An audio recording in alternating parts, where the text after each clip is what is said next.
fog so thick you could barely see in front of you, and a pilot who called the wrong airport.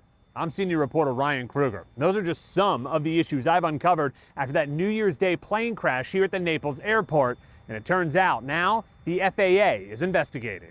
The fog was thick as Naples rang in the new year. Safety crews used flashlights to search near a plane that crashed just seconds after taking off.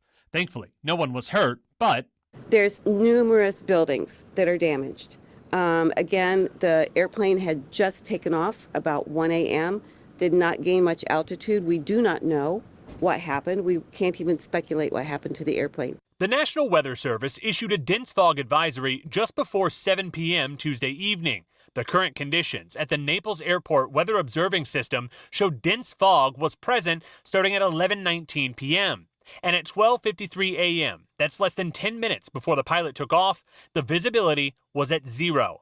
According to the FAA's website, an instrument flight plan must be filed anytime visibility is less than 3 miles. But the website FlightAware shows that didn't happen. Why?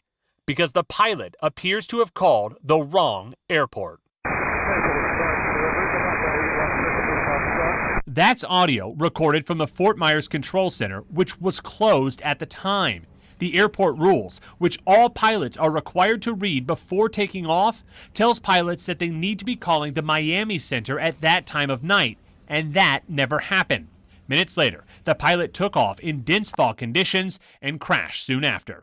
We don't know if that was the owner. We don't know where the airport normally resides. We do know that the flight path was going to take them back to Flagler County. And aviation records show that that plane is registered to a Ronald Calugar who lives in Northeast Florida. Now, we have not been able to get in contact with him, and it is not clear if he was the actual pilot that particular night.